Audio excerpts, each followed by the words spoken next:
Now we see the story. First of all, let me just tell you something more about this Ramakrishna. He has now kind of already practiced variety of different pathways to spirituality, including other religions. And he succeeded very fast, literally within 3 days. In some cases, instantaneous success.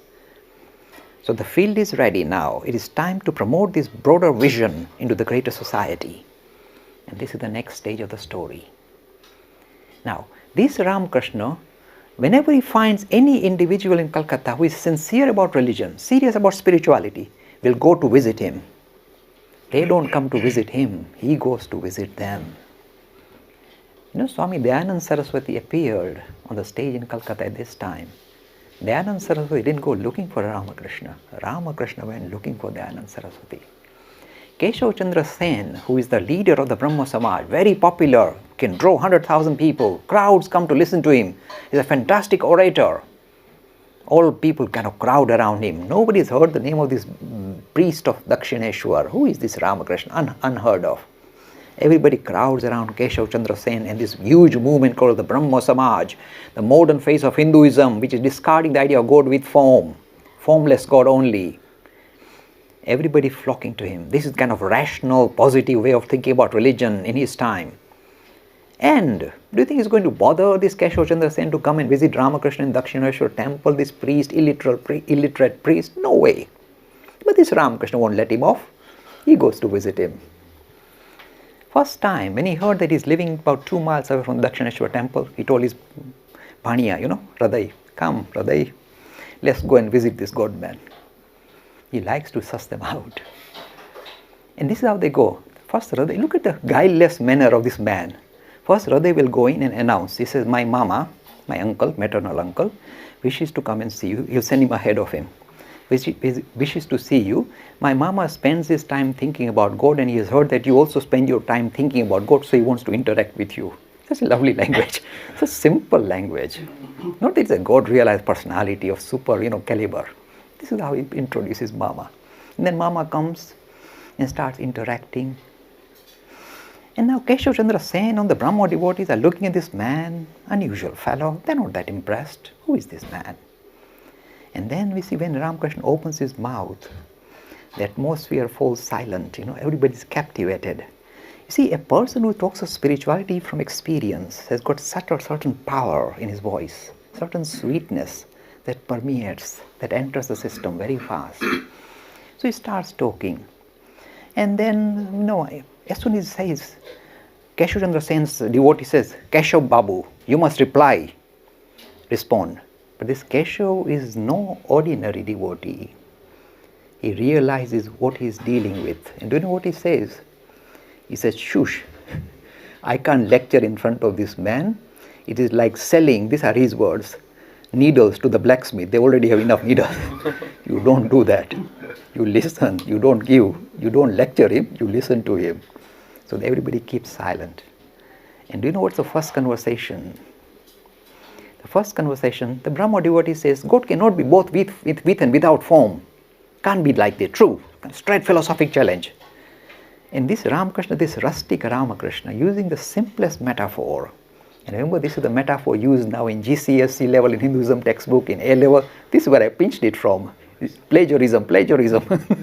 This is where it comes. Keshav Chandra Sen dialogue. Just at that time, ice was being brought from the North Pole, with large steamers were drifting, brought to Calcutta. So ice was visible in Calcutta. So this is the example given by Sri Ramakrishna. He said, oh, Keshav, listen to me. The same God is both formless as well as with form.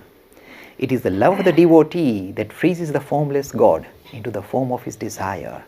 It is like ice and water, my boy, ice and water. The same thing which is formless and underpins this reality. When the devotee has tremendous love, that devotee, don't underestimate the power of the devotee. He freezes the formless God. He reduces the formless God to take on a form of his choice and play with him and interact with him. How can he say that? Because he was doing it day and night. With the mother goddess, with all these various forms of gods and goddesses, he was playing with them. He was generating them. The love he had brought this mother goddess with form and play and interact with her all his life. So he could talk like that. And those people muttered, sounds very interesting.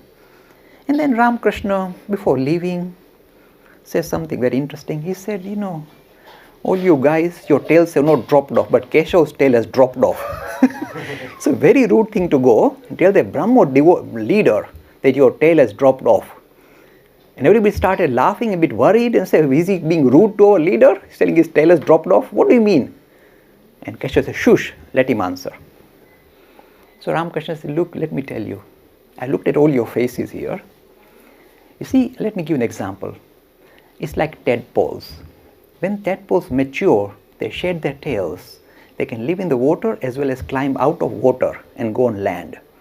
This Keshav is the only one who is successful in meditation. The rest of you are just basically pretending. His tail has dropped off. He is both of this world as well as of the other world. He has experienced spirituality. He is the only one. See, this man is able to suss out instantaneously because he comes with that caliber. Anybody goes near him, he can read him inside out. He knows his capacity, his past and his future. He told Keshav, your tail has dropped off. You are the only one successful in meditation. Of course, it rings true because Keshav knows. So now we see this linkage between Ramakrishna and Keshav Chandra Sen and the Brahmo Samaj. A very interesting dialogue and relationship developing. Now Keshav comes to visit Ramakrishna in Dakshineshwar. And from time to time, it is very rich and of course very famous. He takes a boat and then they invite Ramakrishna to go on the boat and go on a little tour on the river Ganga. And while they are doing it, they talk of high philosophic things. And who is speaking? Not Keshav, Ramakrishna. And he listens. He is strongly influenced. Because Keshav is influenced, slowly all the other people in Calcutta came to know about Ramakrishna because Keshav would say, this is reality, spiritually enlightened personality.